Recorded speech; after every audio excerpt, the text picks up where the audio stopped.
مادرم من نمیدونم ولی نه من نمیدونم مثل بابونه چرا میگم بابونه اسمه ولی مادران هم اسمه نه چون مادران توشه حالا فکر کرد که چیزه مثلا این نه دیگه من میگم بو مادران ممکن یک کلمه باشه این نه اینکه بوی مادر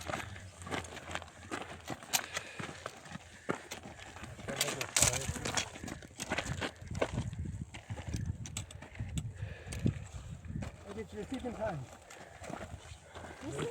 چه فایده داره که اسم دوست دخترشون رو میتونید چیزی نه دوستان اسم دوست دخترشون رو میتونید چی من روشن قیافه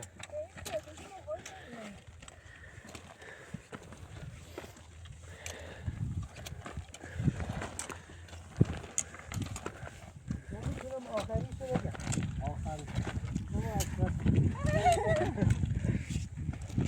بعد اشرف مطمئنی چسبیدی ازدواج کردیم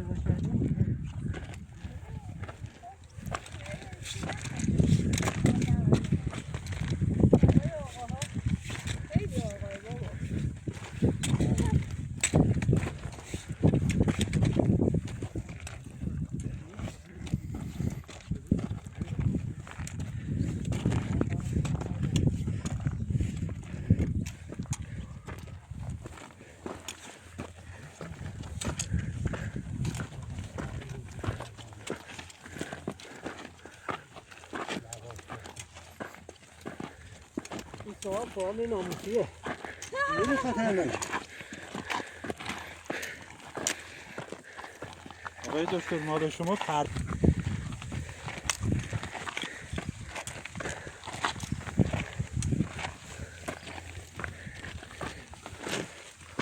این زلفای پریشونه باید نباشید